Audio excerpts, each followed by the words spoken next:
alcohol-free tracker. Let me get that. Okay, so I did bring my tracker, which I'm so excited about because Janet is right. I didn't plan on going sober. I interviewed her for my podcast because we talk about healthy living and this field called lifestyle medicine. And I'll go over what that entails, lifestyle medicine. So I already had started to question my relationship with alcohol. And after I met her and I started listening to the podcast, I thought, oh my gosh, why am I still drinking? And so this tracker really means a lot to me. I put it on my refrigerator door and I was every day coloring every day that I did not have a drink. And I just took it one day at a time, to be honest. I didn't know what life would be like.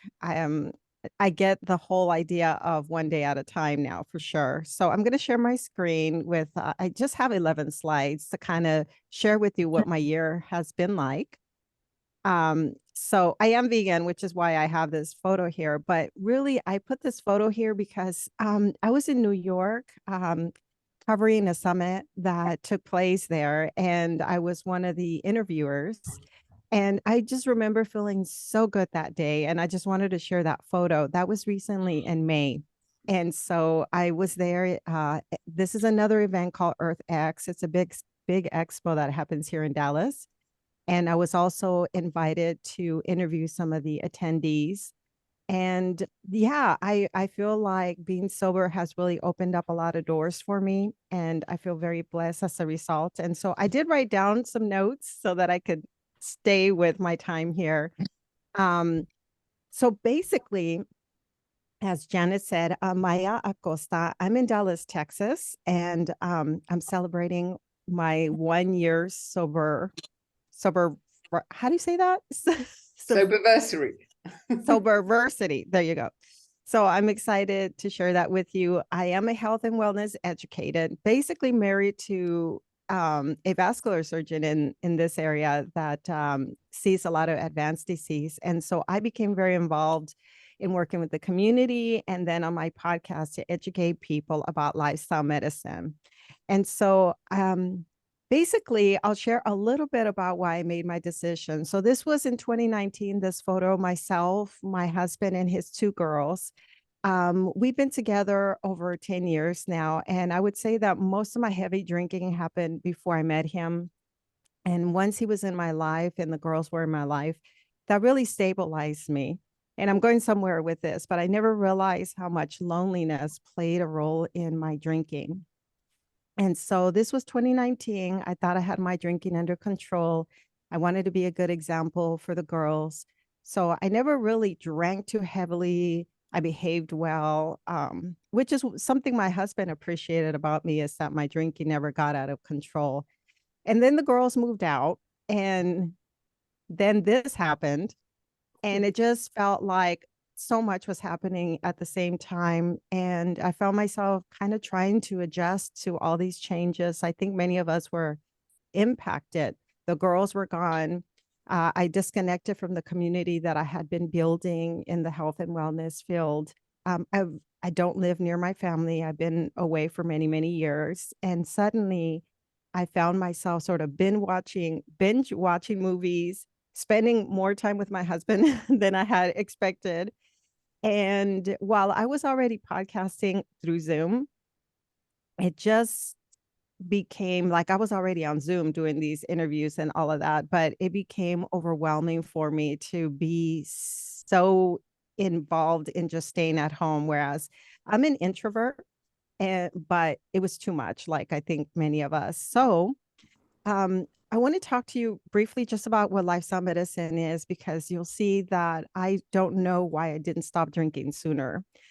So we teach this field. My husband is board certified in this field called lifestyle medicine. There's an entire institution called the American College of Lifestyle Medicine. There's also the British College of Lifestyle Medicine. I believe that's what it's called. And they teach these modalities. There are like 6 pillars that involved, eating a predominantly plant-based diet, getting physical exercise, restorative sleep, managing your stress.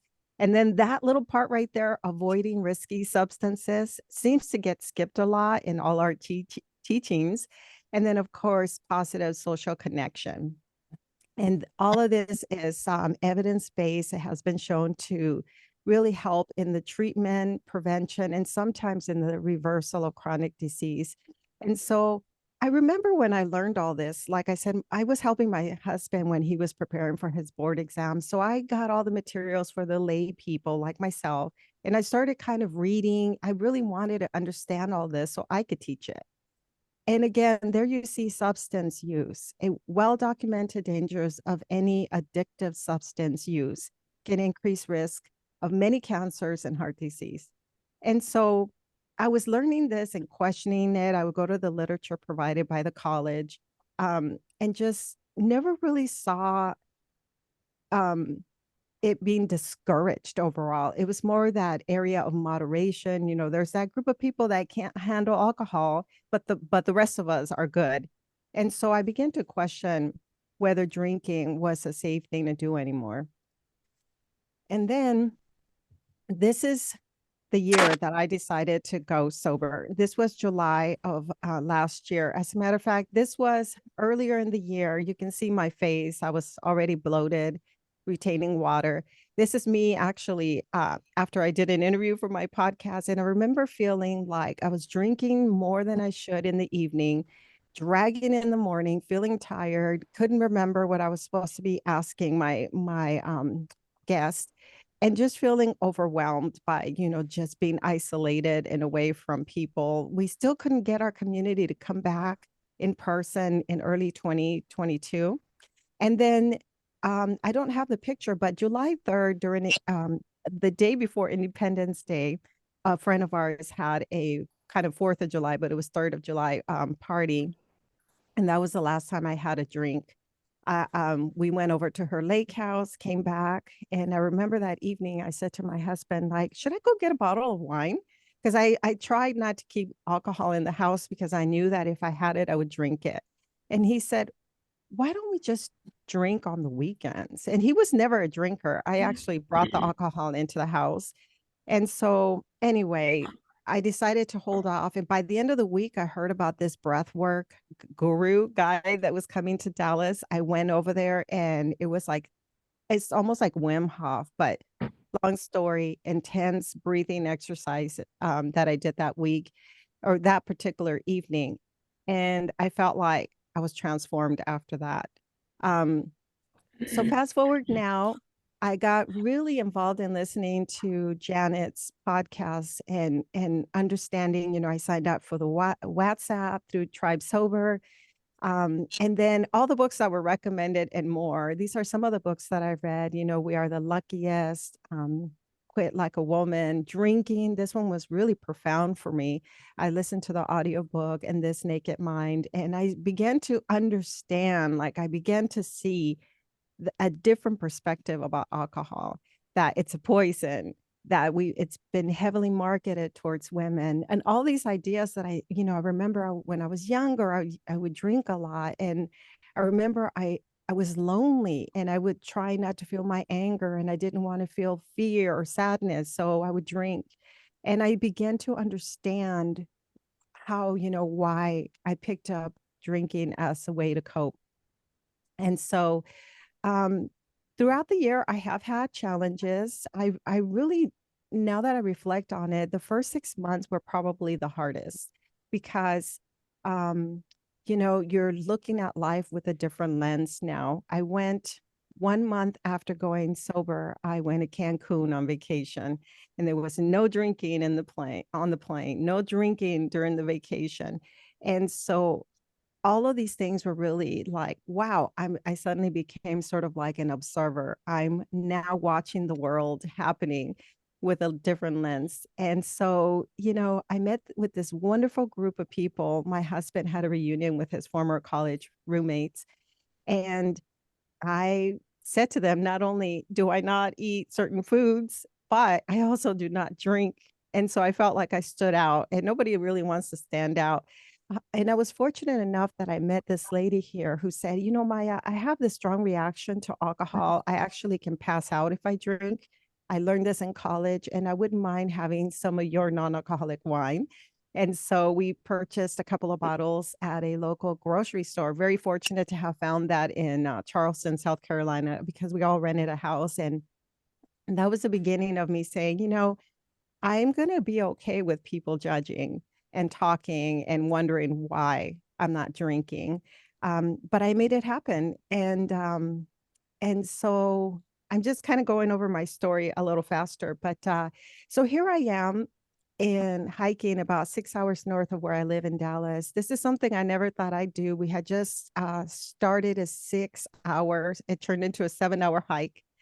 And I remember at the beginning of it feeling scared that I was challenging myself physically to do this along with another couple. It was four of us. And there I am midway, feeling great, thinking, wow, where did this energy come from? And, at my age, I'm 53 years old. Like, what am I doing? This is not like what I'm used to doing. And so life has really given me opportunities to see myself in a different way. Here we are at a couples retreat, Riz and I, with with the Hendricks Institute. I don't know if anybody's familiar with that, but we started to work on our marriage and return back to doing inner work because I realized that alcohol was putting this space between myself and anyone who I wanted to bond with, any kind of relationship that I wanted to have. It was like alcohol was in the way. And then I feel like because I had more energy and more clarity, I started to do well with my podcast. So there I am. I reached 300 episodes. And I don't think I have a slide here, but what I realized too is that I started to feel happier. I would smile more. It took about 6 months before like this inner happiness started to kick in. And I started to take care of my physical health and my appearance. And I started to feel attractive again, something that I felt like I abandoned, especially during the pandemic. I felt like that really affected me. And so I still crave alcohol from time to time when I'm in certain social situations. But I've been fortunate enough that no one has pressured me. And like I said, the first 6 months I think were the hardest, but not overwhelmingly like difficult. The holidays, I would say, were difficult. And then once we got past the new year and I realized, oh my goodness, I can celebrate New Year's Eve without a drink, then that's where when things kind of just really improved. And sometimes I sit here and I think to myself, I look back and I say, oh my goodness, I'm like not drinking at all. Like there isn't any alcohol in my life. Why didn't I do this earlier? But what I also want to emphasize is that really I've had a life coach that I hired soon after the pandemic when many things came up for me. And my life coach was the individual that really supported me, and not so much in sobriety. We actually don't do any work associated with sobriety. She has helped me to learn how to tap into those emotions that I was avoiding. And we meet every week. She helps me with breath work. She helps me with grounding. And I think that's why part of the reason that I've also been able to stay sober. And so here we are, I'm now interviewing coaches, personal trainers, because I want to now challenge myself physically and kind of sculpt my body and really challenge myself physically to see what else I can do. And so we head to Cancun again in August, my husband and I. This was last year, 1 month after I went sober. And so I'm so excited to return to a place where I thought I would never be able to lay by the pool without a glass of wine or a cocktail. So I'm just very excited about it. And so I'll stop my presentation there. I actually wanted to keep it short because I am a talker and I didn't want to go over. Hang on, let me just change the view there.